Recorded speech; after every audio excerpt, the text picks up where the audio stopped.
Hello everyone, welcome to physics classes by Sumit. आज से हम एक नई सीरीज़ स्टार्ट कर रहे हैं जिसमें हम क्लास 12th के मोस्ट इंपॉर्टेंट क्वेश्चंस को स्टार्ट करने वाले हैं। तो आज का हमारा चैप्टर है चैप्टर फर्स्ट। इस सीरीज़ को आगे बढ़ाते हैं हम क्वेश्चन फर्स्ट से स्टार्ट करते हैं। The question is if the size of charge bodies are very small compare to the distance between them we treat them as. अगर हमारे पास कोई चार्ज पार्टिकल है और वो बहुत ही ज़्यादा छोटा है साइज़ में, तो हम उसे किस तरीके से ट्रीट करते हैं। और हमारे पास यहाँ पे 4 ऑप्शन दिए गए हैं। Option first is zero charge, second is point charge, third is single charge and fourth is no charge. So हमारा आंसर है ऑप्शन बी, पॉइंट चार्ज। नीचे उसका एक्सप्लेन किया गया है, if the size of the charge bodies are very small compare to the distance between them we treat them as point charge. So the next question is the force per unit charges is known as. जैसे कि हम लोग जानते हैं, अगर आपके पास कोई charge particle है तो वो अपने चारों तरफ एक फोर्स एक्सर्ट करता है जिसको हम इलेक्ट्रोस्टैटिक फोर्स के नाम से जानते हैं। और यही फोर्स पर यूनिट चार्ज के हिसाब से हम लोगों को डिस्कस करनी है। तो हमारे पास 4 ऑप्शन दिए गए हैं। ऑप्शन फर्स्ट है electric current, second is electric potential, third is electric field and fourth is electric space. So हमारा आंसर है option C, electric field. The force per unit charge is known as electric field. The next question is, what is the dielectric constant of a metal? Dielectric constant क्या होते हैं, इनको जानने के लिए मैं अलग से एक वीडियो बना दूंगा, तो वहाँ पे हम इस चीज़ को डिस्कस कर लेते हैं। And the options of this questions are option A -1, option B 0, option C 1 and option D is infinite. And the answer is option D, infinite. Because किसी भी मेटल के अंदर जो नेट इलेक्ट्रिक फील्ड होती है हमारी वो 0 होती है, इसी वजह से इसका आंसर इन्फिनाइट है। And the next question is the quantization of charge indicate that. And the options are option A charge which is fraction of charge on an electron is not possible, option B a charge can not be destroyed, option C charge exist on particles, option D there exist a minimum permissible charge on a particle. The answer is option A, charge which is fraction of charge on an electron is not possible.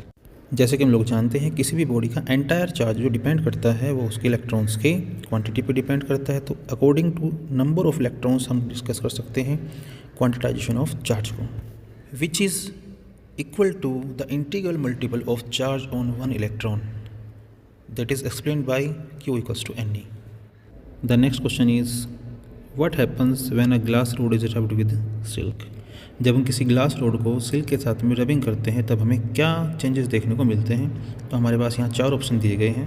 Option A is gains protons from silk, option B gains electrons from silk, option C gives electrons to silk, option D gives proton to silk.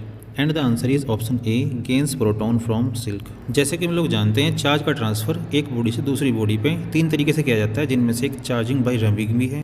तब इसी process में glass से extra electron silk पर transfer हो जाते हैं, जिसकी वजह से सिल्क पर नेगेटिव चार्ज और ग्लास पर पॉजिटिव चार्ज देखने को मिलता है। Next question is a charge is being induced to a sphere with the help of another charge sphere, the extent of induction increase if. The given options are, the first option is the distance between the sphere increases, second is the distance between the sphere decreases, the third is the two spheres are kept in contact with each other, and the option D is remains same irrespective of the distance between the spheres. The answer is option D। जैसे कि मैंने पिछले question में आपको बताया, charge का transfer 3 तरीके से होता है, तो उनमें से एक टाइप हमारा चार्जिंग बाई इंडक्शन भी है। जैसे एक चार्ज बॉडी को हम एक अनचार्ज बॉडी के नज़दीक ले जाकर रखते हैं, तो जो चार्ज बॉडी होती है वो अपने इफेक्ट की वजह से अनचार्ज बॉडी की तरफ कुछ चार्ज को ट्रांसफ़र कर देती है, जिसकी वजह से हमें उस पर चार्ज देखने को मिलता है। इसी प्रोसेस को चार्जिंग बाई इंडक्शन भी कहा जाता है। The next question is 3 equal positive charges are kept at the corners of equilateral triangle, what will be the vector sum of the forces acting on the particles. Options of the question are option A directed toward the center, option B directed radially outside, option C act along one of the side of the triangle, and option D is 0. So the question is, अगर हमारे पास 3 positive charge particles हैं और वो हमने equilateral triangle की edges पर रखे हुए हैं, तब हमारे पास जो नेट फोर्स होती है वो कितनी होती है और उसकी डायरेक्शन भी हमें यहाँ बतानी है। So the answer is option D, 0। जितनी भी हमारे पास यहाँ फोर्सेस एक्ट हो रही हैं तीनों चार्ज पार्टिकल्स की वजह से, उन सभी का मैग्नीट्यूड इक्वल होता है और उनकी जो डायरेक्शन होती है एक दूसरे के साथ में 120 डिग्री का एंगल बनाती है। तो इसी के रिजल्ट के अकॉर्डिंग हम देखते हैं तो हमारा जो आंसर आता है वो 0 आता है। The next question is dipole moment depends on. तो क्वेश्चन में हमसे पूछा गया है डाइपोल मोमेंट किन फैक्टर्स पे डिपेंड करता है। तो हमारे पास कुछ ऑप्शन दिए गए हैं जिनमें से ऑप्शन ए है चार्ज ओनली, ऑप्शन बी है charge and length of a dipole, option C है charge length of a dipole and dielectric constant of the medium, and option D है charge and dielectric constant of the medium, and हमारा answer है option B. जैसे कि हम लोग जानते हैं जो डाइपोल मोमेंट होती है वो चार्ज और लेंथ की प्रोडक्ट होती है, तो उसी के अकॉर्डिंग हम कह सकते हैं जो डाइपोल मोमेंट होती है वो चार्ज और लेंथ पर डिपेंड करती है। The next question is the electric field at a point on the perpendicular bisector of a dipole is directed. Options are option A along the dipole moment, option B perpendicular to the dipole moment, option C opposite to the dipole moment, and option D 45 degree to the dipole moment. The answer is option C opposite to the dipole moment. नीचे दिए गए diagram में हम clearly देख सकते हैं यहाँ पे जो ई आर है वो इक्वल है किसके, ई ए के। दैट मीन्स ये दोनों एक दूसरे को कैंसिल आउट कर रहे हैं। तो जो हमारी नेट इलेक्ट्रिक फील्ड होती है वो अपोजिट होती है डाइपोल मोमेंट के। एंड इस वीडियो में हमारा लास्ट क्वेश्चन है question number 10। An electric dipole is placed inside a cube, what will be the nature of electric flux from the cube surface.